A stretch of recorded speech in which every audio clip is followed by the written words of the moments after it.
Bismillahirrahmanirrahim. Assalamualaikum warahmatullahi wabarakatuh. Sahabat Marwah Muslimah Center yang dirahmati Allah Subhanahu wa taala. Alhamdulillah, mungkin kalau kita tengok-tengok beberapa puluh tahun lalu ya, di saat negara kita tengah berjuang-juang keras merebut kemerdekaan ya pada 17 Agustus ya. Maka kita akan menyadari kita ada di era 17 Agustus di 2025. Dan ini sudah masuk bulan itu, bulan perjuangan ya.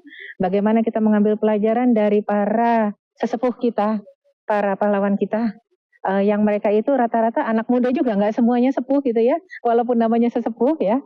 Betapa semangat pembelaan terhadap kemerdekaan. Karena memang yang namanya manusia, terutama seorang muslim, merdeka itu adalah tahrir, memerdekakan seorang hamba min ibadatil ibad ila ibadati rabbil ibad.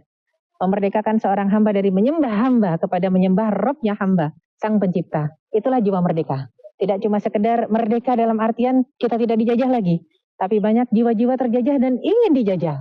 Entah dijajah oleh hawa nafsu, dijajah oleh cinta palsu gitu ya. Akan tapi sekali lagi kita berharap pemuda-pemuda kita tidak ingin dijajah oleh siapapun juga. Entah hawa nafsunya, entah orang lain, entah negaranya, na'udzubillah min dzalik. Maka kemerdekaan menjadi hak ya, menjadi hak siapa? Menjadi hak setiap warga negara, menjadi hak setiap manusia. Dari pelajaran di masa Rasulullah Sallallahu Alaihi Wasallam, betapa para pemuda itu semangat sekali ya untuk ikut berjuang ya menghadapi musuh yang menyerang. Maka alhamdulillah sore ini kita kehadiran seorang tamu, Ustazah, saya biasanya manggilnya Nani Handayani. Padahal namanya Sri Endang Handayani gitu ya. Ya biasanya manggilnya Mbak Nani karena ini teman lama banget ya. Kayaknya jadi umurnya udah kolonial gitu saya ya. Mbak Nani, Masya Allah, Assalamualaikum warahmatullahi wabarakatuh. Waalaikumsalam warahmatullahi wabarakatuh. Ya, ahlan wa sahlan di podcast Marwah Muslimah Center. Kita memang bergerak di seputar wanita, tapi kalau ada kajian, ada acara, tidak menutup kemungkinan ada laki-laki yang hadir. Karena kadang-kadang acaranya untuk laki dan perempuan ya, seperti di Agustus ini ada Ma'ruf Center, Marwah Ta'aruf Center. Ya, itu seperti Biro Jodoh Islami. Tapi bukan hanya menjodohkan, memberikan wacana bahwasanya pernikahan itu harus pakai ilmu. Ya, ada ilmu ta'aruf, ada ilmu menikah, ada ilmu adabuz zifaf, malam pertama seperti apa, ada ilmu talak, ada ilmu berbagai macam ilmu. Mengelola, memanage rumah tangga seperti apa. Nah, sekarang saya ingin bertanya kepada Ustazah Nani Handayani. Dulu Rasulullah Sallallahu Alaihi Wasallam ketika memilih seorang pemuda sebagai panglima perang di usianya yang 18 tahun, yaitu cucu angkat Rasul Usamah bin Zaid, itu 18 tahun memimpin perang. Perangnya alhamdulillah menang. Dan ternyata dia sudah menjadi seorang suami, seorang ayah dari 4 orang anak. Kok ya bisa gitu ya. Untuk saat ini kita mengharapkan laki-laki atau pemuda yang matang itu susah sekali. Kenapa Mbak Nani? Kenapa masa ini di Indonesia untuk berharap seorang yang 18 tahun jadi pemuda itu susah. Masih kita anggap seperti anak-anak gitu ya. Kayaknya pemuda itu kalau udah 30 tahun. Nih ada apa gerangan? Apa kesalahan didik kita? Silakan Mbak Nani. Baik, terima kasih Ustazah Erika. Assalamualaikum warahmatullahi wabarakatuh. Sahabat Marwah Muslimah Center yang sangat saya cintai karena Allah Subhanahu wa taala. Hari ini pemuda itu menjadi mayoritas penduduk di Indonesia. Namun bagaimana dengan kualitasnya? Memang beda ya ternyata ya Ustazah Erika antara Gen Z kemudian Gen Alpha dengan kami dulu. Hari ini fasilitas itu begitu banyak sehingga anak-anak muda terlena dengan fasilitas.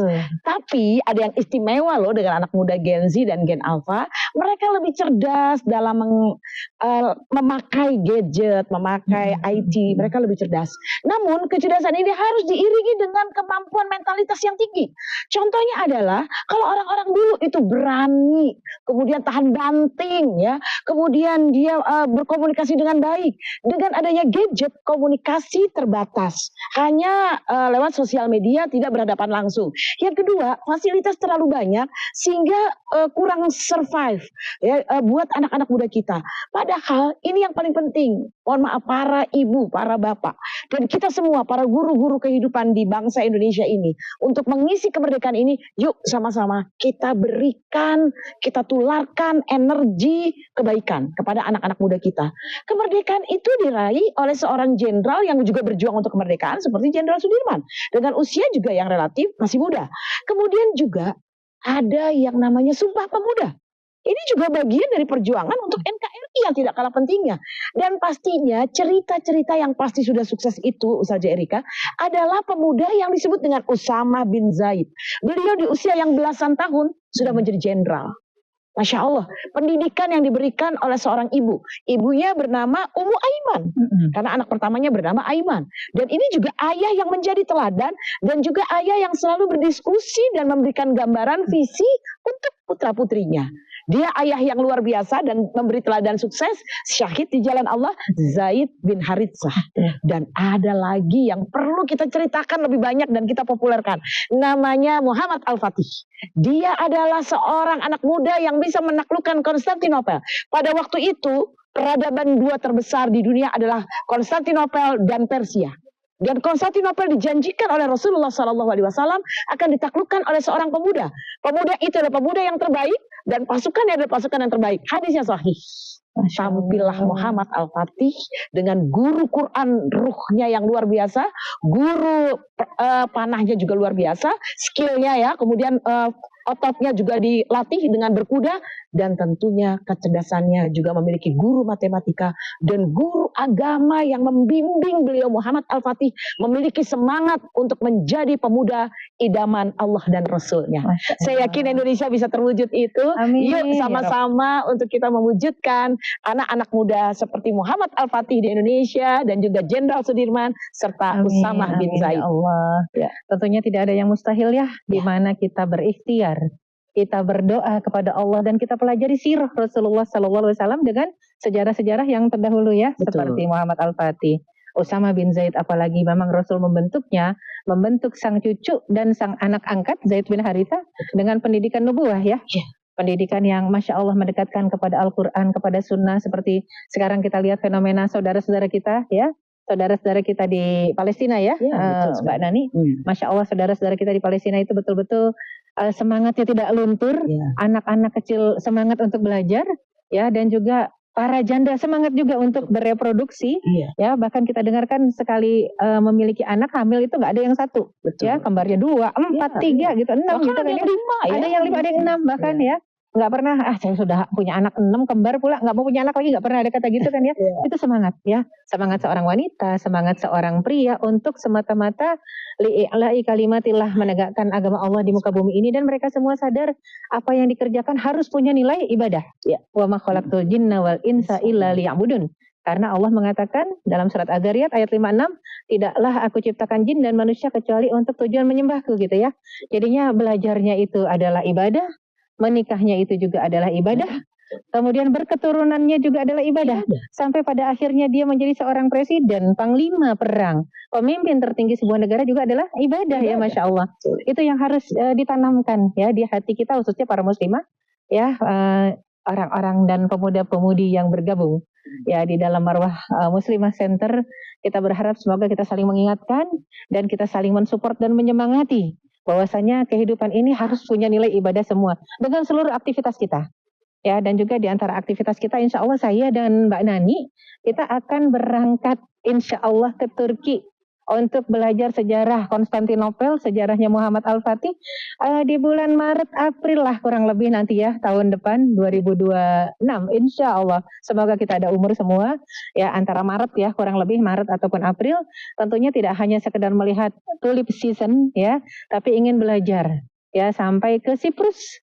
Kita lihat ya, di sana ada Hala Sultan Teke, yaitu makam dari seorang Srikan di lautan, Ummu Haram bintu Milhan, sahabiah Rasulullah yang ikut berperang lewat jalur laut. Dulu susah laut ya, sebelum ada kapal-kapal besar, dan beliau termasuk seorang mujahidah, syahid di sana, dimakamkan di sana. Yang kuburannya ternyata tidak hanya diziarahi oleh orang muslim, orang-orang non-muslim semua ke sana. Penasaran, ini siapa? Wanita penuh barokah. Masya Allah ya.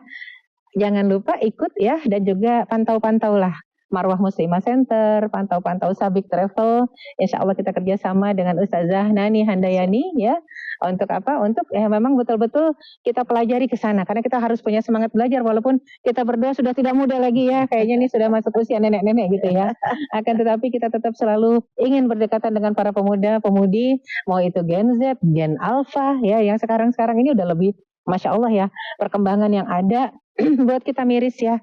Mungkin ada di antara kita yang sukses secara ekonomi, sukses secara pendidikan, tapi ketika pasokan ruhiyah kurang, makanan spiritual, makanan roh kita kurang, ya, maka otomatis kita mudah depresi, kita mudah lelah hati ya, sehingga banyak yang stres. Ada beberapa orang yang datang ke rumah, ya, padahal secara akademis tinggi, ya, pendidikannya, pekerjaannya bagus, tapi sudah saya ingin mati saja Ustazah. Wah, itu udah satu hal yang bikin saya kaget juga ya ketika dibandingkan dengan pemuda-pemudi di zaman itu. Kenapa tidak ada kata putus asa? Para pejuang Palestina dan rakyat Palestina nggak ada yang bunuh diri. Padahal sudah sedemikian pedihnya perjuangan mereka. Jadi kayaknya kita butuh kerjasama ya, Mbak Nani ya. Kira-kira ada harapan nggak kita bisa mencetak pemuda-pemudi seperti Usamah bin Zaid, seperti Muhammad Al-Fatih ya. Kira-kira gimana menurut Mbak Nani? Ya, zaman dulu saja dengan fasilitas yang sangat terbatas, ekonomi yang terbatas, alat transportasi, komunikasi yang terbatas, mereka para orang tua bisa menghadirkan seorang Muhammad Al-Fatih, semangat seperti Jenderal Sudirman, semangat seperti para pemuda seperti Bung Tomo, apalagi seperti sekarang. Anak-anak muda akan bisa tampil lebih hebat dari mereka. Bahkan lebih dini lagi bisa lebih hebat. Namun memang usia kematangan bukan usia tahun kelahiran. Usia kematangan mental itu dibentuk dari seluruh kegiatan dan aktivitas. Betul. Maka aktivitas jangan hanya di dalam kebersamaan gadget. Tapi ayo terutama anak-anak Gen Z dan Gen Alpha ini, Ustazah Erika, yuk sama-sama latih leader skillnya.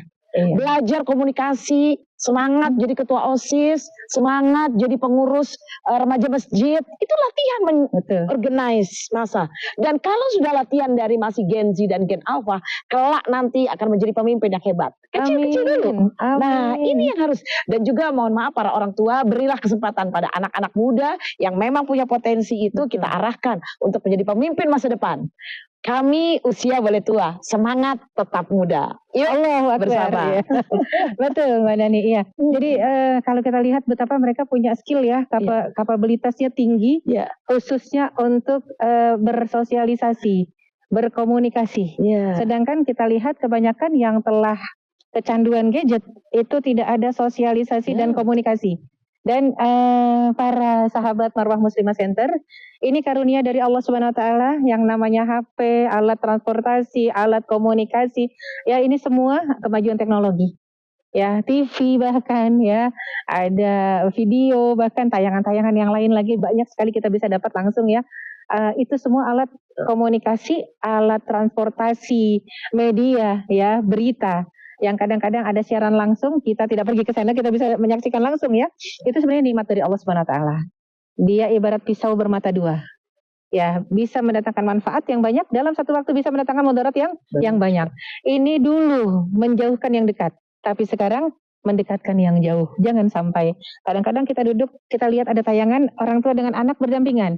Tapi masing-masing pegang handphone ya. Kalau yang dilihat semua adalah pelajaran, nggak masalah tentunya. Tapi ketika yang dilihat adalah tayangan-tayangan yang tidak mendidik, sangat disayangkan.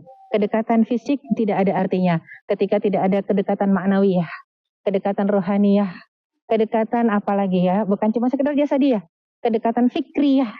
Karena anak kita harus berpikir seperti yang kita pikirkan, yaitu kebaikan untuk diri kita, keluarga kita, dan seluruh umat manusia. Qu anfusakum wa ahlikum naro. Jagalah dirimu dengan keluargamu dari api neraka. Surat At-Tahrim ayat ke-66. Terima kasih Mbak Nani, jazakillah khairan katsira. Semoga Allah SWT memberikan barokah kepada aktivitas Mbak Nani. Amin. Masya Allah, ini jarum super. Jarang di rumah suka pergi sama kayak saya ya. Semoga kita disatukan ya, jadi sahabat besti sampai surga Allah SWT. Amin ya rabbal alamin. Jangan lupa ya, kita mau berangkat bareng insya Allah. Segera daftar dari sekarang. Sip terbatas. Ya, segera daftar, sip terbatas. Kita akan mengambil pelajaran banyak di sana insya Allah. Aku qauli hadza wa astaghfirullah li wa lakum. Saya mohon maaf lahir batin, Erika Suryani Dewi. Semoga kita semua akan dipertemukan Allah di waktu yang lebih baik lagi. Aku qauli hadza wa astaghfirullah li wa lakum. Assalamualaikum warahmatullahi wabarakatuh. Assalamualaikum warahmatullahi wabarakatuh.